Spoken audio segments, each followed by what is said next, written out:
दोस्तों नमस्कार। मैं एडवोकेट एसएल शर्मा। दोस्तों आज इस YouTube चैनल के माध्यम से मैं आपको एक सुप्रीम कोर्ट के एक अहम फैसले के बारे में बताने जा रहा हूं।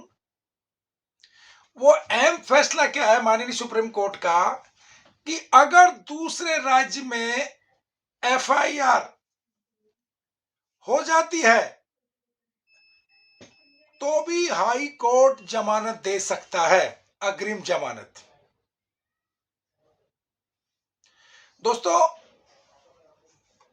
सुप्रीम कोर्ट ने अग्रिम जमानत के संबंध में ये जो फैसला सुनाया है, यह बहुत ही महत्वपूर्ण फैसला है।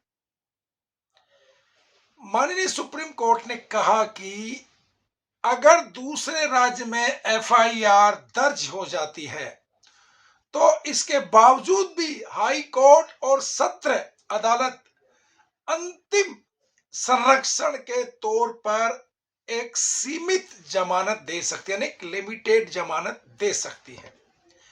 कोर्ट ने सीआरपीसी की धारा 438 के प्राविधानों में व्याख्या करते हुए ऐसे मामलों में सीमित अग्रिम जमानत देने के संबंध में दिशा निर्देश जारी किए और कुछ शर्तें भी लगाई। दोस्तों यह जो महत्वपूर्ण फैसला है, माननीय जस्टिस बीवी नागरत्ना और माननीय जस्टिस उज्जवल भुइयां की बेंच ने यानी पीठ ने सुनाया था। माननीय सुप्रीम कोर्ट ने इस फैसले के बहुत ही ज्यादा असर पड़ेंगे, यानी व्यापक मायने कह सकते हो आप। कई बार किसी मामले में गिरफ्तारी की आकांक्षा या आशंका के चलते अभियुक्त किसी दूसरे राज्य के हाई कोर्ट से अग्रिम जमानत ले लेते हैं। ऐसा पहले भी कई मामलों में हो चुका है और ये जो केस का फैसला आया है, एक दहेज के मांग से संबंधित केस था, उसमें फैसला आया है। मौजूदा जो केस है, इस मामले में कोर्ट ने इस कानूनी सवाल पर एक विचार किया कि एफआईआर किसी दूसरे राज्य में दर्ज होने पर भी क्या कोई हाई कोर्ट या सत्र अदालत गिरफ्तारी से संरक्षण दे तो ये अग्रिम जमानत दे सकती है अभियुक्त को। मौजूदा मामला राजस्थान की एक महिला ने दाखिल किया था। मामला था दहेज का। दहेज की मांग से संबंधित था, जिसमें बेंगलुरु की एक अदालत ने महिला के पति को अग्रिम जमानत दे दी थी। ज्ञात हो कि सामान्य कानूनी अनुक्रम जिस राज्य या जिस अदालत के क्षेत्राधिकार में एफआईआर दर्ज होती है, वहीं की संबंधित अदालत में अग्रिम जमानत के लिए आवेदन किया जा सकता है।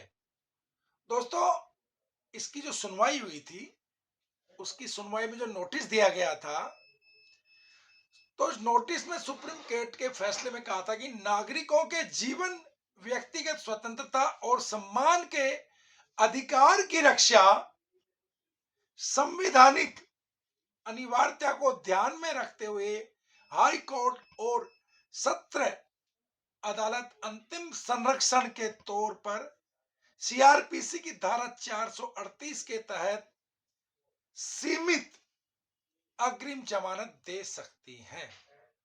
हालांकि ऐसे जो मामलों में अग्रिम जमानत देने के हाई कोर्ट और सत्र अदालत के अधिकार को मान्यता देते हुए माननीय सुप्रीम कोर्ट ने कहा कि ऐसे मामलों में अदालत ट्रांजिट अग्रिम जमानत दे सकती है।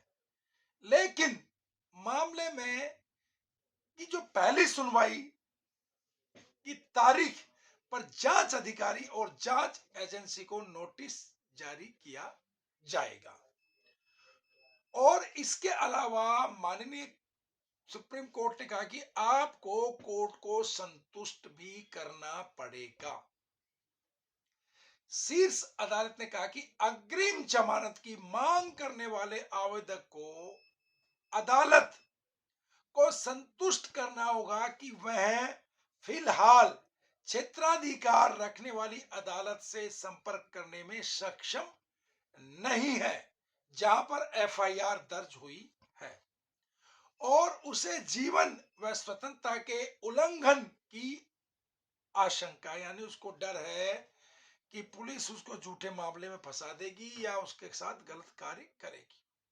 लेकिन उचित मामलों में अदालत ने अग्रिम जमानत देने का जो विवेकाधिकार होता है उसका इस्तेमाल किया। इसके अलावा सुप्रीम कोर्ट ने अपने फैसले में कहा कि अग्रिम जमानत देने के आदेश के कारणों को दर्ज किया जाना चाहिए, यानी किस वजह से अग्रिम जमानत दी गई। माननीय सुप्रीम कोर्ट ने कहा कि ऐसी सभी आवश्यक परिस्थितियों को बताना असंभव होगा, लेकिन ऐसी सख्ती का इस्तेमाल केवल असाधारण और बाध्यकारी परिस्थितियों में ही किया जाना चाहिए। लेकिन माननीय सुप्रीम कोर्ट ने कहा कि इसके दुरुपयोग की आशंकाओं की ओर इशारा किया और कहा कि यह फॉरेन शॉपिंग का क्रम बन सकता है, यानी फॉरेन शॉपिंग यानी दुरुपयोग का क्रम बन सकता है, क्योंकि अभियुक्त सबसे सुविधाजनक अदालत का चयन करेगा और इससे क्षेत्राधिकार की अवधारणा भी महत्वहीन हो जाएगी। तो दोस्तों, सीआरपीसी के तहत ये एक महत्वपूर्ण है, इसलिए आरोपित द्वारा दुरुपयोग किए जाने की आशंका को रोकने के लिए जिस अदालत से राहत की मांग की जाती है उस अदालत और आरोपित के जो क्षेत्रीय अधिकार की क्षेत्रीय अदालत के बीच निकटता का पता लगाना चाहिए। दोस्तों, माननीय सुप्रीम कोर्ट ने फैसले में कहा कि क्षेत्रीय अधिकार के साथ ऐसा संबंध निवास स्थान व्यवसाय कार्य पेशे से माध्यम हो सकता है। कोर्ट ने कहा कि इससे हमारा तात्पर्य यह है कि आरोपित केवल अग्रिम जमानत लेने के लिए दूसरे राज्य की यात्रा नहीं कर सकता, और माननीय कोर्ट ने कहा कि विश्वास करने के कारण होना चाहिए और गैर जमानती अपराध के लिए गिरफ्तारी की आशंका होनी। अलग राज्यों में एफआईआर के बावजूद हाई कोर्ट और सेशन कोर्ट आपको अग्रिम जमानत दे सकते हैं। यह है सुप्रीम कोर्ट का फैसला। दोस्तों, मेरे द्वारा दी गई ये जानकारी आपको कैसी लगी तो प्लीज लाइक कीजिए, सब्सक्राइब कीजिए, बेल आइकॉन जरूर दबाइएगा ताकि हम इसी प्रकार के कानून से संबंधित वीडियो आप तक पहुंचाते रहें। दोस्तों नमस्कार, जय हिंद।